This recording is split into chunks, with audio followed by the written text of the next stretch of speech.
everybody. It's Misty with Healing Rosie, of course. And I am here with Magdalena, and I'm super excited about this conversation today. We have really been focusing a lot in the Healing Rosie group lately on the really practical side of creating a lifestyle that supports hormone balance. This week, of course, as you guys know, is the Perimenopause Summit put on by our good friend, Dr. Michelle Sands. And one of the things that is awesome about taking time to really focus on perimenopause and menopause and hormone symptoms and getting a lot of education as we walk away with insights and strategies that we can practically apply to our lifestyle. And for me, the biggest challenge, honestly, in kind of cracking the code to my own hormone issues has been figuring out what I need to do in my everyday life to not only evoke change, but sustain it. Obviously, we can do things like going to the doctor and working with someone who can help us get, thyroid support and hormone support. But if you're doing things in your day-to-day life, in your everyday life that are contraindicated to your own success navigating these hormonal issues, it's going to be really, really hard for you to sustain any kind of positive change. So super excited for us to have this conversation with Magdalena today. Welcome. Hi, thank you. Very fun to be here. Well, I'm really glad that you're joining us today. And let me switch the view so we can see both of us at the same time. I would love for you just to kind of share with everyone a little bit of your own story. There's tons of women in our community who have Rosies and who have struggled with some of the same things that you've struggled with that kind of got you on this path to figuring things out for yourself and then becoming really passionate about helping other women who've dealt with some of the same challenges. So open that up for us. Yeah. In 2008, I was diagnosed with Hashimoto's disease. I was super lucky because how many of your listeners have taken years and years and years to get diagnosed with Hashis, right? Yes. With hypothyroidism. They've had all the symptoms and been told is either in their head or is just part of aging. But I also had estrogen dominance and adrenal issues for sure going on at the same time. I was living in China at that time, in a high-powered advertising job. I was covering the region, so I was constantly on flights and I was traveling all the time. And it was no surprise my health fell apart. I think especially for someone in your late 20s and early 30s, we get a lot of validation from external validation, right? From how good we are. And so a lot of that was fueling me, the work, the late work, the accomplishments, but at any cost, right? Having no weekends, being on planes 5 days a week, that kind of thing. So, but, a lot of times we tell a story from the time we were diagnosed, but really when I look back at it, it was just a perfect storm brewing because I was not a breastfed baby. I was put on antibiotics in the first month of my life already. I was down with pneumonia, with a very nervous mother who bought into this whole thing of that powdered milk was more nutritious than her own milk, right? Mm-hmm. And she wanted to have saggy boobs, and so it was all of that. On the contrary, my sister was born 2 years later, and she was breastfed. My mom came to her senses by then, and and she had none of that. My sister never had any food sensitivities. On the contrary, ever since I was born, I remember always having eczema right here, having horrendous ear infections, being taken to the hospital for drainage and sinus infections as an adult, horrible migraines, horrible skin. I had cystic acne was covered on my face, my chest, my back, my butt as well. And, and a lot of people I didn't realize that, my mom didn't realize that it was all food sensitivities. I had a horrible sensitivity to dairy, gluten, eggs.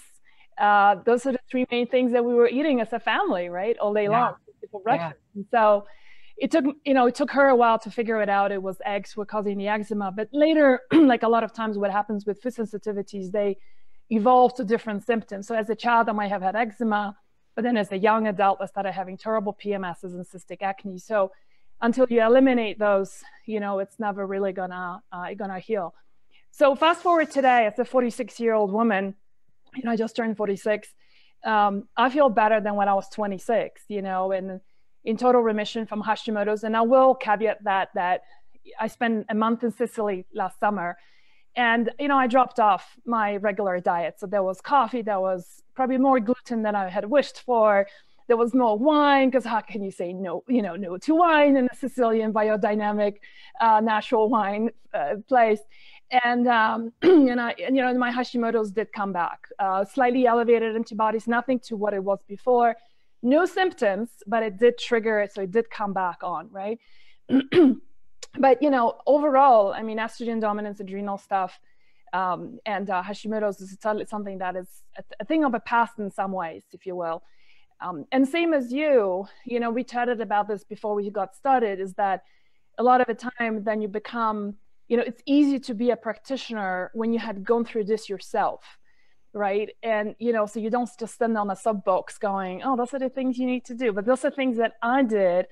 And then thousands of other women who have done that as well. And it works. And it really helps to rebalance your hormones. So definitely having a personal story, sometimes as much as you hate it as you're going through this. And I will say sometimes, it's, how they say like things happen for a reason when you're going through really crappy hard times, and people go like, something, there's a meaning to all of this. And you go like, oh, shut up. Like, you're not going through this shit right now, right?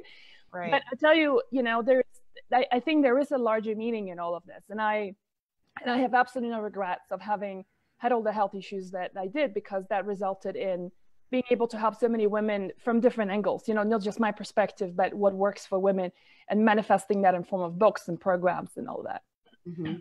So you eventually got your diagnoses, and what did your path unfold like after that? We start out with, were you working with a functional practitioner, or were you doing extreme medicine diagnosis? So I would imagine there's some kind of journey there to actually figuring out how to get things under control. The reason I'm laughing is because you have to remember 2008 was 11 years ago, and we did not have the information we have today. People email us and say, it's just like I enter Hashimoto's and all these things come out, as a lot of it is contradictory information. Where do I start? And I'm like, you be appreciative that information is there, because when I was diagnosed, it was none. It was nothing. And, on top of that, I was living in Shanghai at that point. And so Western medicine, practitioners were like that few. Actually, traditional Chinese medicine helped me somewhat. My antibodies came down by half. Misty, I ordered a book from the US, and I paid 3 times more for the shipping than for the book itself. It was the only book that was about hypothyroidism. And all it said was that I have to remove soy and bok choy.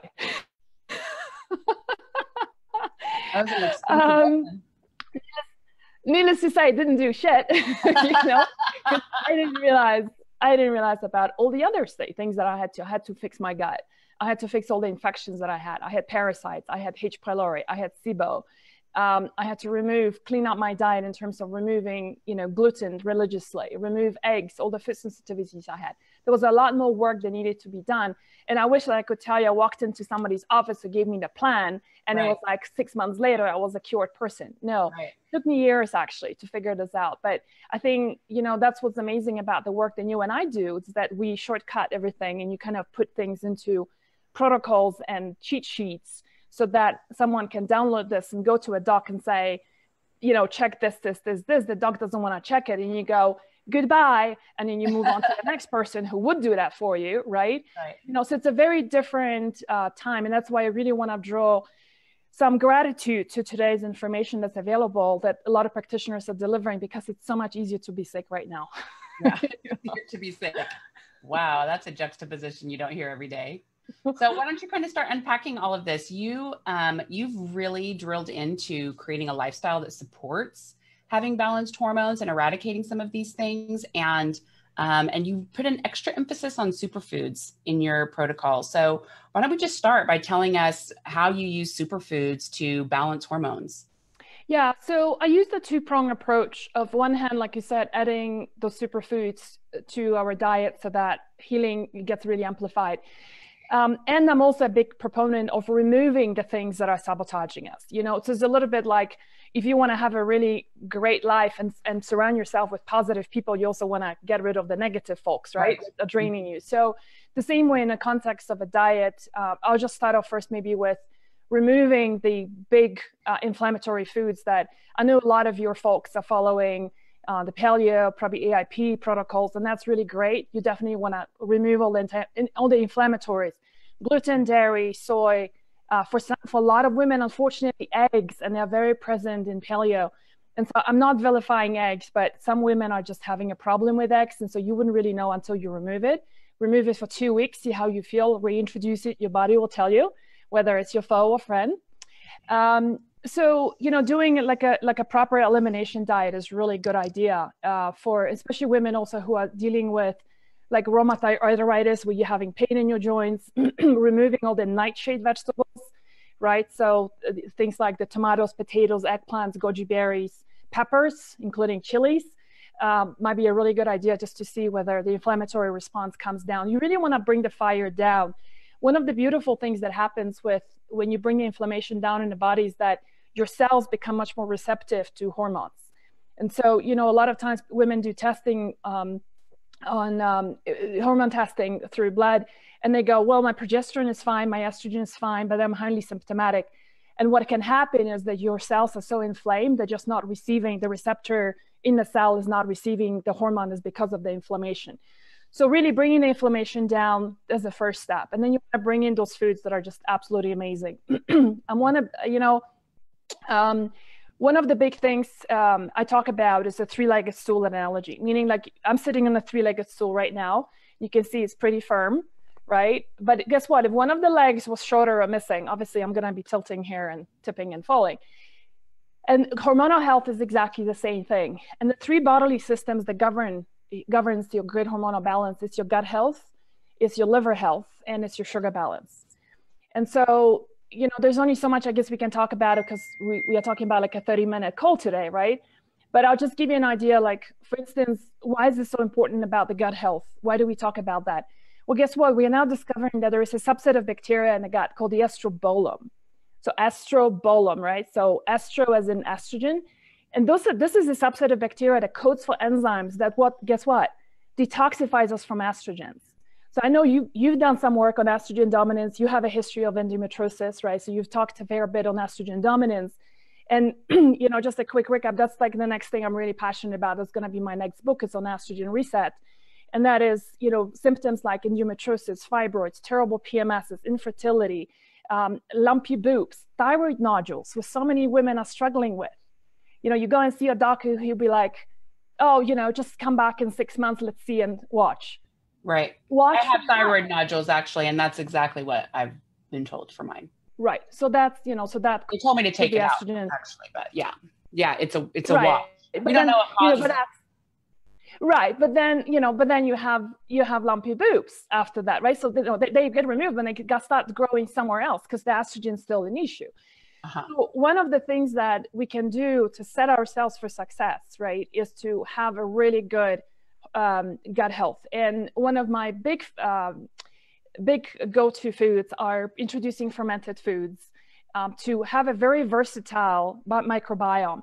A lot of people like to do probiotics. I'm a big fan of those as well. Bring those on, prebiotics, probiotics, but you also want to have fermented foods because different types, so like miso, dill pickles, sauerkraut, kimchi, every one of them brings a different spectrum of bacteria. So really important to bring those in to have that diversity. That's going to help you a lot with estrogen issues. But also when you have a healthy gut, you share that a lot of women have thyroid issues in your community, right? Mm-hmm. Well, guess what? The T4 hormone, so that T4 hormone is what your thyroid produces predominantly, or when women take synthetic hormones, like Synthroid, for example, that's T4, synthetic version. It still needs to be converted to T3, that's the one that does the work. That gives you beautiful hair, good energy, sharp mind, ability to lose weight, right? And the conversion also happens largely in the gut and in the liver, right? So those are the two, the gut-liver sugar balance that I always talk about. Think of it a little bit like I live in this new house now. I just bought this mountain house. You can see the rocks at the back. There's a fireplace going there. Above the house, and it's on a hill, right? I had an engineer coming and evaluating the house to make sure that the foundation is strong, right? Because the house is beautiful. But guess what? If the foundation was not strong, right? That's it. I mean, the value of the house is pretty much it's nothing, right? So foundation, the foundation that I'm talking here about for hormonal health is the same thing. Fix your gut, support your liver, rebalance your blood sugar levels, right? And that's gonna, a lot of things, you know, people talk about doing this supplement or that supplement for hot flashes, don't quite for hot flashes, red clover, whatever, might not even be necessary when you fix the foundation. It's actually quite phenomenal. Mm-hmm. I'll mention a couple of foods for liver that I absolutely love. Anything that is bitter, the liver loves it. Okay, and you're stimulating your saliva production, you're stimulating enzymatic production. So the more enzymes are gonna chomp down the food, all the protein, carbohydrates, right? The more the processing happens, the easier time the liver has in breaking everything down too. And so, you know, what can you do in form of bitters is, you know, those little bitters that you can squirt before having a meal. They make a profound difference in women's health. I can't tell you. Are you talking about digestive bitters? Digestive bitters, exactly. Having one of those, but also bringing in more bitter vegetables into your life. So things like, for example, arugula, dandelion leaves, right? All the cruciferous vegetables tend to be on the bitter spectrum of things as well. Radishes.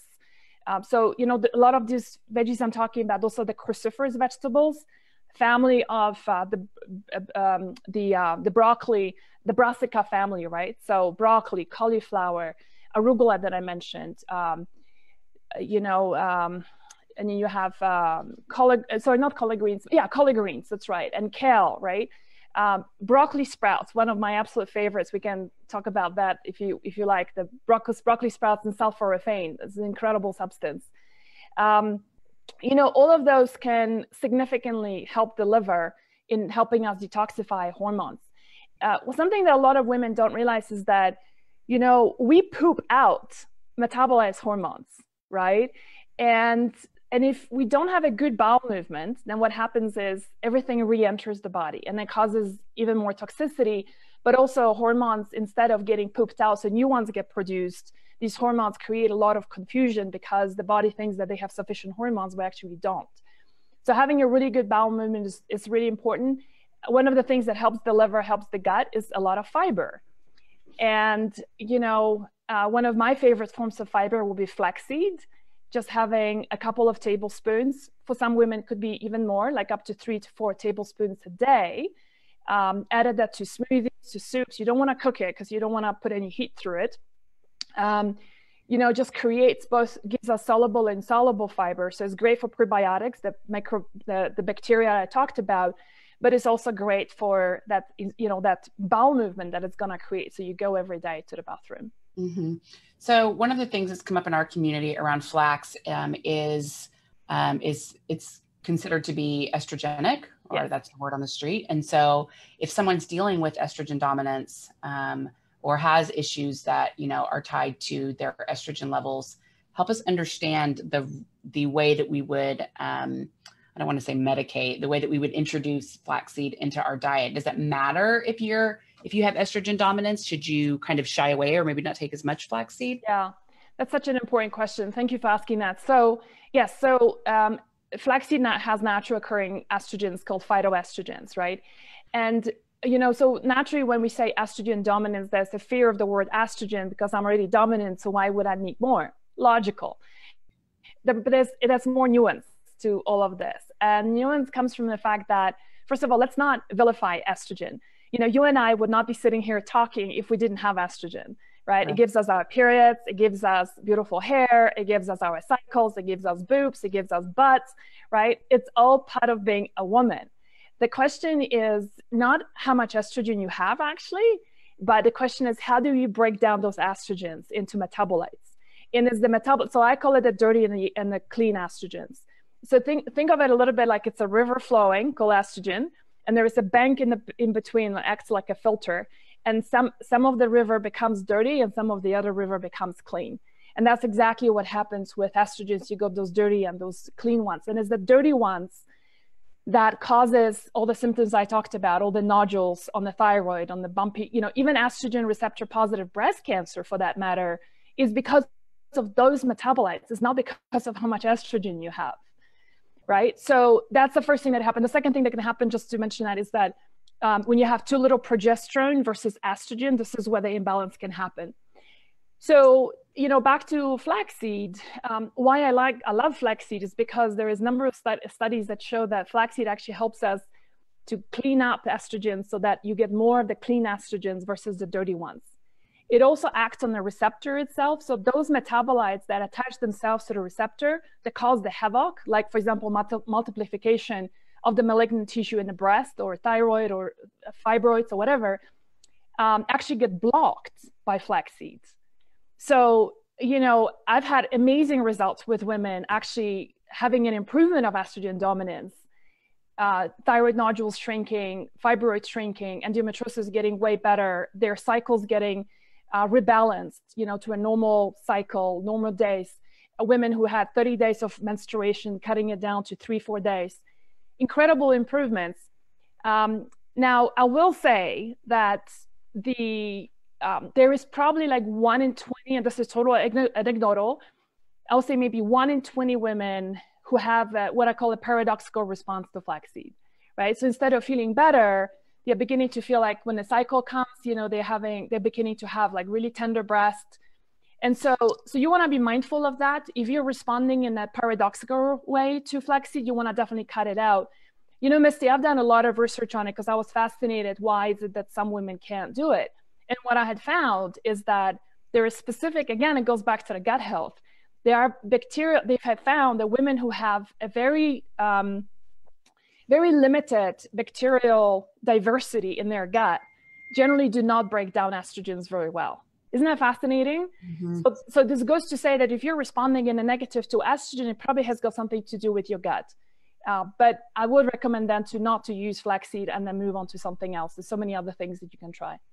Now, why did you say not to cook it? Because I know that there's breads and different things like that have flaxseed in it. Are you saying that's not the right form of flaxseed? Yeah, so lignans is the compound that is estrogenic, and it gets deactivated when it gets heated.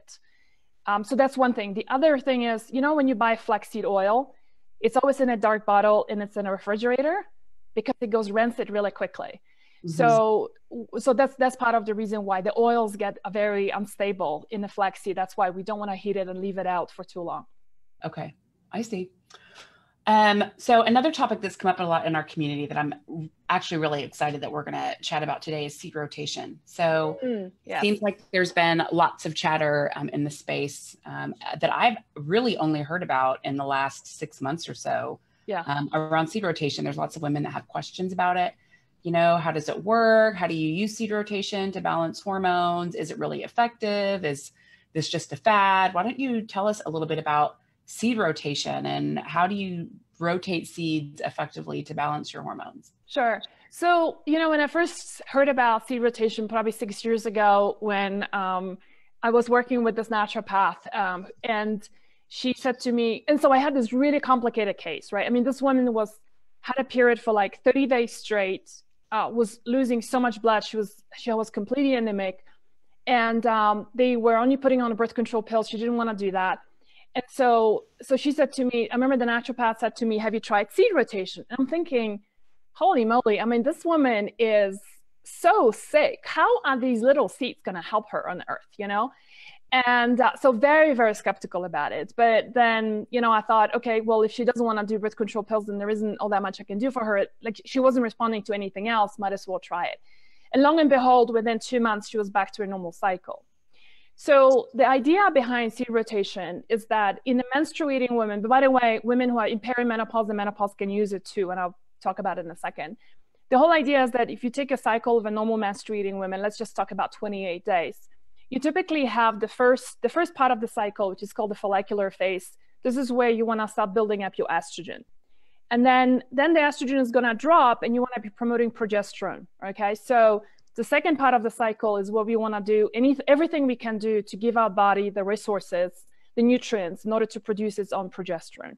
There is no food, by the way, that contains progesterone per se. Unlike estrogen, you have phytoestrogens like in flaxseed. There is no food that contains progesterone, but we can give our body nutrients to promote its own production of progesterone. So what happens is in the first part of the cycle, so day 1, which is the first day of your period, day 1 to day 14, you do flaxseed and pumpkin seeds. And those two are both phytoestrogenic. So that's what's going to help naturally women to build up estrogen I talked about. And then in about half cycle, so about day 15 onwards, you want to switch over to progesterone boosting seeds, and that's going to be sunflower seeds and sesame seeds. And the reason behind it is because both of them contain zinc and vitamin E. And those are the two nutrients that, the uterus needs in order to, the corpus luteum needs in order to stop producing its own progesterone, okay? And then you get your period and you start all over again with the seed rotation. So that's in an ideal situation, right? Then you have women who are like, but I don't get a regular cycle, right? So you always start off when the minute you have your period, you start off again back to your the estrogen boosting. And by the way, this is like, if somebody is listening to this and you don't have time to take notes, then it's on my website. If you just go to my website, hormonesbalance.com, look for seed rotation. There's a whole article explaining exactly how to do that. What got really interesting, Misty, is I started having these women who were perimenopausal and menopausal who had things like now hot flashes, forgetfulness, night sweats, right? And I thought, wait, in seed rotation, they tried trying it. And again, it turns out that it can even help women with those. And so we've had a whole bunch of women who started getting rid of hot flashes by doing seed rotation. Now, does it help? Actually, let me just mention also the amount and how to use it. Yes, that was my next question. I want to use organic seeds just because, why you want to put chemicals in your body? You don't. So try to use organic as much as you can. You want to freshly ground them. So, like I mentioned, flaxseed has got its own, the lifespan of anything, put it this way, like, if you come to my kitchen one day, you will see all my spices are full spices, like cinnamon's in full, cloves are full, and I only grind small amounts for what I need. And the reason why is that when you grind something, you oxidize them, right? And it loses its medicinal potency really quickly. So the same thing with flaxseed. Maybe you don't need to grind it every day, but do it for like 5-6 days worth, a little jar. Like I always have a jar that has got the sesame, pumpkin and flaxseed ground freshly for like 5 days, and then you start over again. So you want to do 2 tablespoons of the mix. So 1 tablespoon of flaxseed, 1 tablespoon of pumpkin seed. And the same thing you do with sesame seeds and sunflower seeds, 1 tablespoon freshly ground each. Golden versus brown doesn't really matter for flaxseed. Both of them have exactly the same nutritional value. And one more thing I want to mention is that, I have seen women who have made very little changes in their lives, and they just do seed rotation. And for some of them, it works in helping them rebalance their cycle and get rid of, everything from a lot of the estrogen dominance issues that we talked about. All of that gets rebalanced. But there's others who don't. And so when I see that happening, it typically happens when the person is still eating a highly inflammatory diet. She's drinking copious amounts of coffee, doesn't sleep enough, right? So there's other factors that are undermining, so think of it, it's like one of the tools that you can use, but by no means is that a holy grail, to a full recovery. But, it can be a very effective one. Yeah. So when you grind those seeds up, do you just put them in a smoothie? Do you sprinkle them on food? How are you taking those? Yeah, great question. So all of those, put it into salads, on top of a soup. Most of the time it's a smoothie for me if it's like warmer months, and like right now in Colorado, we are still going through that horrible winter. So like I wouldn't do a smoothie, but just put it in a glass of water and then just gulping it down the same way you would do with supplements is good enough. Yeah, awesome. All right, you talked a little bit about liver, and yes. I think this will be kind of a good way to tie a ribbon around everything. We know that there's issues a lot of times when you're dealing with estrogen, especially with detoxification and liver issues. Why don't you talk to us about what we can do to really support liver health to optimize our hormones? Yeah. So the bitters that I mentioned and having, doing like 3 cups of cruciferous vegetables every day, really, really super helpful. Like I cannot tell you. So in other words, get rid of all the bloody lettuce, stop eating spinach, you know, spinach doesn't have any iodine. I mean, it does have iodine, but it's so not bioavailable. It's like, why even do it, right? And incorporate, and then instead switch to the kales and broccolis and cauliflowers and, you know, and arugula, right? All those ones are just absolutely amazing. You know, a couple of things, especially for like women with estrogen issues, that's super helpful. DIM and sulforaphane, two compounds that are very powerful in helping us to neutralize those dirty estrogens that I talked about. DIM is great for, you know, first of all, liver detoxification has got phase 1 and phase 2. For phase 1, DIM is very effective. But if you, so it kind of depends on the woman, like where is the problem? Are you having a problem with phase 1 detoxification, phase 2? And quite frankly, no one really will tell you. There's no test you can order to see which one. So it's pretty much, that's why I like using supplements, like testing it out, like incorporate DIM for 2 weeks and see whether it helps you. If it doesn't, then add on sulforaphane and see whether that helps you. So sulforaphane is this amazing substance that, you know, I've written articles about it and pulled out clinical studies that show shrinkage of breast cancer tumors using sulforaphane found in broccoli sprouts with the same efficacy as tamoxifen. And for those of you, you know, for your listeners who know, tamoxifen is a pretty nasty, it's an estrogen blocker given to women with estrogen receptor positive breast cancers. The problem is that it does so much damage to the liver that you can only use it for 5 years. After that, the doc has to take you off it because it's so toxic. And guess what? These little damn broccoli sprout, right? Not only does it, you know, it's so easy to add it anywhere, but it contains, you're talking about a cup of broccoli sprouts a day, add it into a smoothie or, you know, I have recipes on my blog where you just put that with some lemon juice and ginger, put it in a blender, drink it up as a sort of a shot. It's not the most tasty thing you would ever try, but neither is it disgusting. And, you know, when you're sick, you want to do this, you know, no matter what, right? Here's a little kicker I want to share with you, with your audience, is that if you take broccoli sprouts, so broccoli sprouts are those little guys before they become a full-grown broccoli. If you go to a grocery store, everybody now sells them. We go to Whole Foods, Trader Joe's, excuse me, Sprouts. Everybody has broccoli sprouts sold where typically where you have the salad section. Pick up a little box.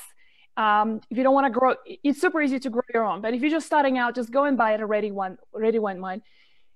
Here is a way to increase your sulforaphane 3.5 times in broccoli sprouts.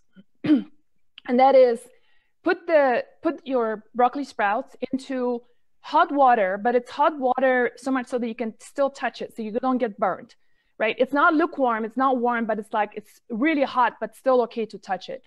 So we're talking about 160 Fahrenheit. And close, you know, just cover it and keep it there for 10 minutes. And there are studies that show that we can improve sulforaphane content by 3.5 times just by doing that. So, and you would just drink it after? Yes, that's water? Yeah, so you can put it into salads, you can put that into a smoothie, you can make that, you know, that broccoli sprout shot that I talked about with some lemon juice. You know, just easy little things like that. And this is where sulforaphane helps with liver detoxification phase 2, helps tremendously with thyroid, helps tremendously with estrogen. Speaking of that sprout shot, you know, one other thing you can add, I'm a big fan of lemons, right? Because not only are they alkalizing and they help you to produce your own stomach acid, which is so important for us. But guess what? Don't throw away the peel, right? So take a zest the peel. It can be orange, can be lime, can be a lemon, and put that into your smoothie. It can be put into your dressing if you're making your own. Put it into that broccoli shot sprout that I talk about, because the skin of the lemon contains a substance called D-limonene, which is, again, a huge liver detoxifier. Everything from chemicals, like you've done a lot of different medications in the past, you were put on painkillers, anesthesia, you know, and it's just an ongoing maintenance thing where D-limonene is super helpful for the liver detoxification. So isn't it quite amazing, like how every one of these little foods can have, I love it. I feel so inspired by it. Yeah, totally. Yeah.